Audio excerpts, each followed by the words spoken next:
Bonsoir, bienvenue dans votre émission dédiée à la généalogie en compagnie d'André Fleur. Bonsoir André. Bonsoir Lisa. Alors, la semaine dernière, on avait évoqué Tsikavo, un village quand même d'importance. On l'a vu, un village assez peuplé qui a une importance aussi dans l'histoire.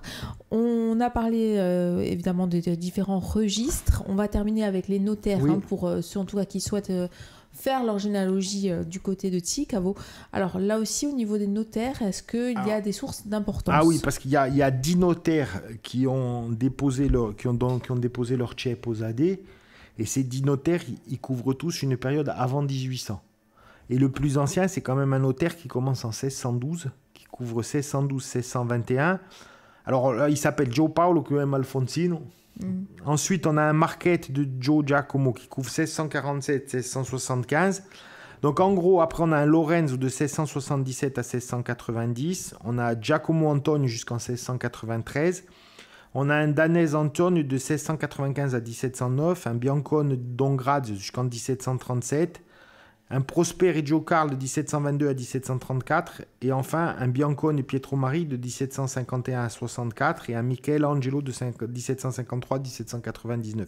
Ce qui est intéressant, c'est qu'on voit qu'en gros de 1640 jusqu'à 1740, c'est-à-dire sur une période de 100 ans, en prenant les différents notaires bout à bout, on a pratiquement une continuité dans les actes. Donc ça veut dire que là, ça permet quand même d'avoir des informations intéressantes sur la vie du village, sur les mariages, sur les ventes, sur les éventuelles vendettes, les événements, les traités de paix, etc. etc.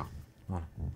On va parler peut-être des noms de famille. Alors là aussi, il y a énormément de noms de famille, d'où l'importance du village. Oui, c'est une commune qui est très importante et où il y a beaucoup de noms de famille. On verra qu'il y en a d'autres où c'est aussi important, mais les noms de famille sont beaucoup moins nombreux. Donc, qu'est-ce qu'on retrouve? On retrouve le premier, c'est Abatucci. Alors, l'avantage, c'est qu'il y a un recensement où ils sont classés par ordre alphabétique, donc ça permet de les avoir assez facilement. Ensuite, on retrouve des Alphonse. On retrouve un nom de famille qui s'appelle Alibelli.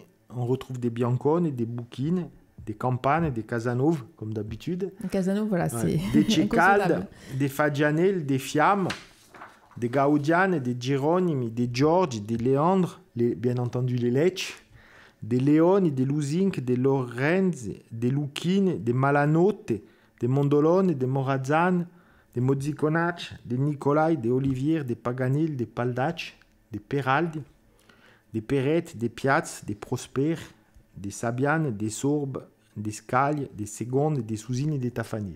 Est-ce qu'il y a des noms de famille qui sont vraiment propres au village? Alors, je pense que Lecce, c'est vraiment... on en trouve ailleurs. Est-ce que c'est des gens qui sont venus de Tsikavo?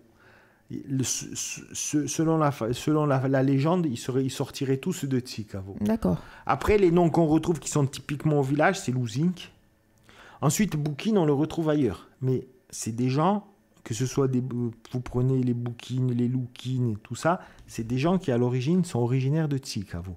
Et au lieu qui avaient leurs activités de transhumance vers Sartène, parce qu'il y a une grosse partie des habitants de Sartène et des environs qui sont originaires de Tsikavo. Donc ce sont des patronymes qui sont sur Tsikavo qu'on va retrouver dans toute la région sartenaise. Foch, Bille, Sartène, etc.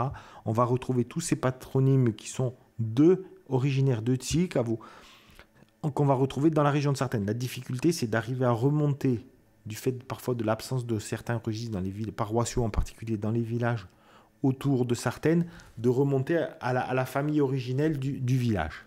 Donc la plage finalement de Tsikavo, ça serait dans les alentours de la plaine de Sartène. Voilà, c'est la plaine de Sartène. On en retrouve d'autres quelques-uns qui sont partis un peu vers la plaine de Portopole, etc., mais en nombre moins important. Mais c'est vrai que leur domaine d'action est aussi dans le Fiumorbo, c'est-à-dire qu'ils descendaient des deux côtés du plateau.